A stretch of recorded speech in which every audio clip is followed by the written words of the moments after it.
The wind carried snow across the Montana plains like whispered secrets, and Jacob Thornton pulled his coat tighter as he rode toward the Henderson place. He hadn't seen smoke from their chimney in 3 days, which was unusual even for folks who kept to themselves. The Hendersons had arrived 6 months ago, Bill Henderson and the mail-order bride he'd sent for from back east.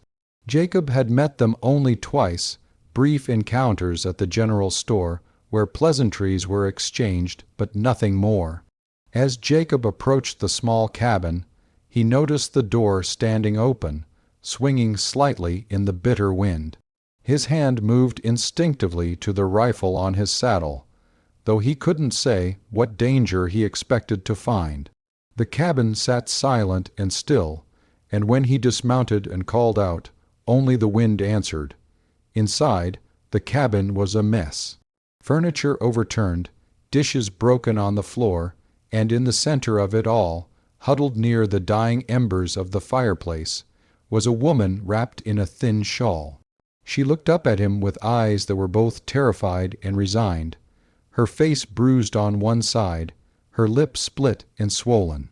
"He's gone," she said, her voice barely above a whisper. "Took everything worth taking and left 2 days ago." Jacob stood in the doorway, snow melting off his shoulders, unsure what to say.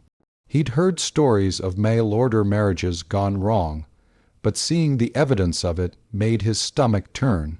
The woman couldn't have been more than 25, with dark hair that fell in tangled waves around her face and eyes that might have been beautiful if they weren't so haunted.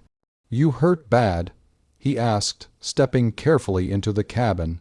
She shook her head, though the movement seemed to pain her.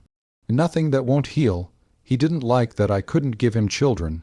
Doctor back in Ohio told me years ago it wasn't likely, but I didn't tell him that in my letters. Thought maybe it wouldn't matter once we were married, once he knew me." She laughed bitterly. "I was wrong." Jacob found himself moving around the cabin, righting the overturned table, picking up what could be salvaged. "You have people back east, family. No one who'd take me back. I'm a ruined woman now, aren't I? Failed wife, barren, living alone in a cabin that isn't even mine." She pulled the shawl tighter. "I'll figure something out. Maybe the reverend in town can help me find work." The fire was nearly dead, and Jacob could see his breath in the air. He set about building it back up, adding logs from the depleted pile near the hearth. "Reverend's wife is my cousin. Good people, but there's not much work in town for a woman alone. Most families do their own cooking and cleaning." They sat in silence as the fire caught and grew, warmth slowly seeping back into the frozen cabin. Jacob studied her in the firelight. Despite the bruises and the exhaustion etched into her features, there was something strong about her, something that hadn't been broken despite everything she'd endured. "What's your name?" he asked finally. "Catherine Walsh, or Catherine Henderson, I suppose, though I don't know if that marriage counts for much when a man abandons you in the wilderness." She looked at him properly for the first time. "You're the neighbor, Jacob, isn't it? Bill mentioned you once. Said you kept to yourself." "That's right. Got a place about 5 miles north of here. Run cattle mostly, some horses." He paused, considering his next words carefully. "It's not a big operation, but it's steady. I could use help around the place. Someone to tend the chickens, help with the cooking, mending, that sort of thing. I'd pay fair wages, and there's a spare room. It's nothing fancy, but it's warm and dry." Catherine stared at him as if he'd spoken in a foreign language. "You're offering me work. You don't even know me. I know you've been dealt a rough hand. I know you're sitting in a freezing cabin with no food and no prospects. And I know I've been eating my own sorry cooking for 5 years now, and I'm tired of it." He allowed himself a small smile. "Besides, my mother raised me to help people when they need it. Would have had my hide if I rode away and left you here." She was quiet for a long moment, and Jacob could see the wheels turning in her mind, weighing options, calculating risks. Finally she nodded. "I'll work hard, I promise you that. I know how to cook and clean and tend animals. I won't be a burden." "Never thought you would be," Jacob said, standing. "Get whatever belongings you want to keep. We'll head to my place before the storm hits. Looks like we've got maybe an hour before the snow really starts." Catherine gathered what little she had, a small trunk with her clothes, a few books, a locket that had belonged to her mother. Jacob loaded everything onto his horse and helped her up behind him. As they rode away from the Henderson cabin, she looked back only once, and Jacob saw no sadness in her expression, only determination. His cabin was larger than Henderson's had been, built by his father 20 years ago when this land was even wilder than it was now. The main room had a stone fireplace, a sturdy table and chairs, and a kitchen area that was functional, if not pretty. 2 bedrooms branched off the main room, and there was a small root cellar for storage. It wasn't fancy, but it was solid and warm, and Jacob had always thought it would make a good home for a family someday. "That room on the left is yours," he said, pointing as he lit the lamps. "I'm on the right. There's linens in the chest at the foot of the bed. I'll get the fire going and make us some dinner." Catherine explored her new room while Jacob worked on the fire and pulled out supplies for a simple meal. He heard her moving around, the creak of the bed frame as she tested it, the soft sound of the trunk being opened and closed. When she emerged, she'd changed into a clean dress and attempted to fix her hair, though the bruise on her face stood out starkly in the lamplight. "Let me help with dinner," she said. "It's what you hired me for, after all." They worked side by side in the small kitchen, Jacob slicing bread while Catherine prepared a stew from the supplies he had on hand. It was an oddly domestic scene, and Jacob found himself acutely aware of her presence in his space, the rustle of her skirts, the soft humming she made while she worked. It had been so long since anyone else had occupied this cabin with him. Over dinner, she asked him about the ranch, about his life here in Montana. He told her about his parents, how they'd come west with dreams of building something lasting, how his father had died of fever when Jacob was 18, and his mother had followed 2 years later. Her heart giving out one winter morning. He'd been alone since then, running the ranch by himself, making enough to get by, but never quite enough to hire steady help. "Don't you get lonely?" Catherine asked, and there was genuine curiosity in her voice, not pity. "Sometimes," Jacob admitted. "But I've got my work, and that keeps me busy, and there's a certain peace in the solitude, you know, no one to answer to but myself." "I think I understand that," she said softly. "Back in Ohio, I was always trying to please someone. My aunt who took me in after my parents died, the families I worked for, and then Bill in those letters we exchanged. I thought marriage would give me a place of my own, a purpose. Instead, it just gave me a different set of expectations I couldn't meet." They cleaned up together after dinner, establishing an easy rhythm of passing dishes and putting things away. Jacob showed her where everything was kept, explained his routines and preferences. Catherine listened carefully, asked good questions, and never once complained about the work ahead of her.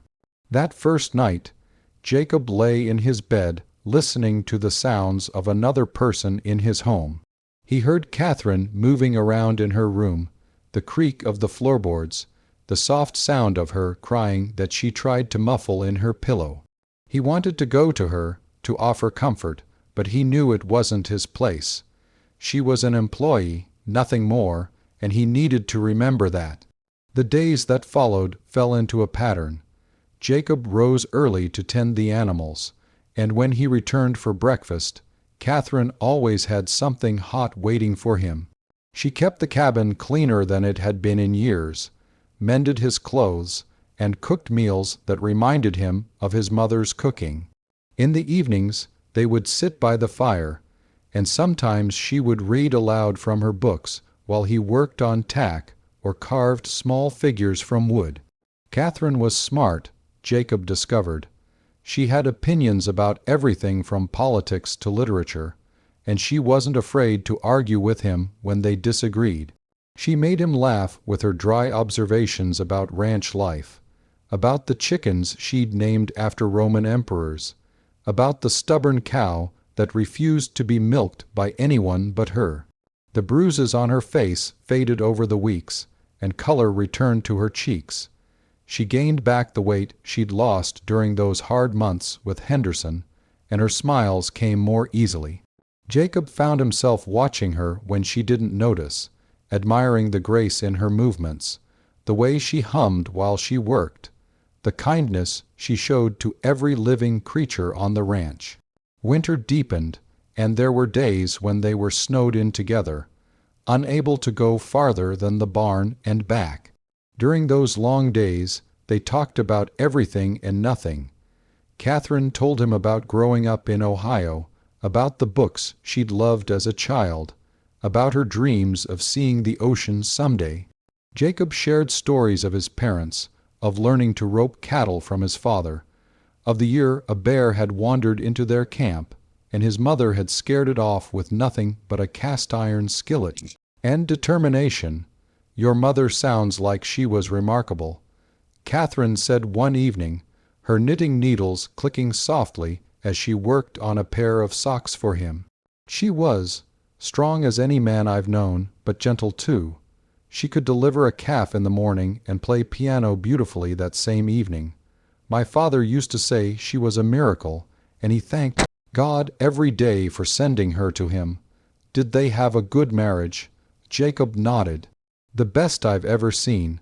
They were partners in everything, true equals. When my father was sick, she ran the whole ranch by herself and never complained once. And when she died, I found letters she'd written him over the years, every anniversary. She loved him right up until the end. Catherine was quiet for a moment, her hands stilling on her knitting. That's what I thought marriage would be, partnership, two people building a life together, but Bill never saw me as a partner. I was supposed to give him sons and keep his house and never have a thought or opinion of my own. Henderson was a fool, Jacob said, and the vehemence in his voice surprised them both. Any man who couldn't see your worth is a fool.